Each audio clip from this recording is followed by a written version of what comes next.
everyone, it's Agnes Ezter Napitupulu from Biology Education 2019. So today's video is about something that I know many of you are interested in, especially if you're learning English. And it's about how to sound more British or how to develop a British English accent when speaking English. So over the years, I've developed what people describe as a British accent. People often tell me that I sound British or I sound English, so I thought it would be useful for me that share with you some of my tips or some of the things that I've done in the past to make sure that my English sound a bit more British. Because that's what I was interested in, that's what I was focusing on, such a thing as a British accent, because the UK is such a big country. It's made up of lots of different regions and people speak differently in those regions.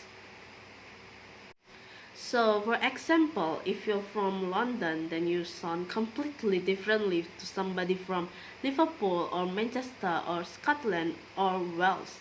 So I'm not going to talk about all of these different accents. I'm just going to focus on some general rules that apply to receive pronunciation, which is the standard way of speaking in the south of England. The kind of English that used on Harry Potter movies, for examples. So if you're looking for information on how to speak with a Scottish accent or one of the northern accent, then this is not the video that you should be watching. I'm just covering some general rules.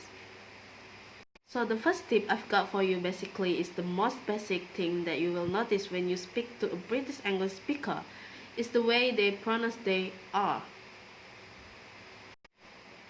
So in American English, the R is enunciated differently. It's more like R in British. It can be kind of silent. So for example, in the word boring, you can hear it. It's R. Whereas in the word better, you can't really hear it. You can hear the schwa sound at the end. Better, compare that with boring. So general rule, if that is the R is followed by the vowel, then you pronounce it. Then if it's not, then you just do this R. So if you think about what your tongue is doing in your mouth, it's kind of at the bottom of your mouth. And it's flat and it's relaxed. And it's not really moving in any way. So if you're speaking with an American accent, your tongue will be moving to make that R sound. Whereas in British English, your tongue is kind of flat and relaxed at the bottom of your mouth. So think about it that way. The next tip relates to enunciating consonant and particularly the letter T. So for example, in the word better, you can hear the T and it's pronounced in the same way as it's written. So in American English, it might sound more like D, like better, better, better, better.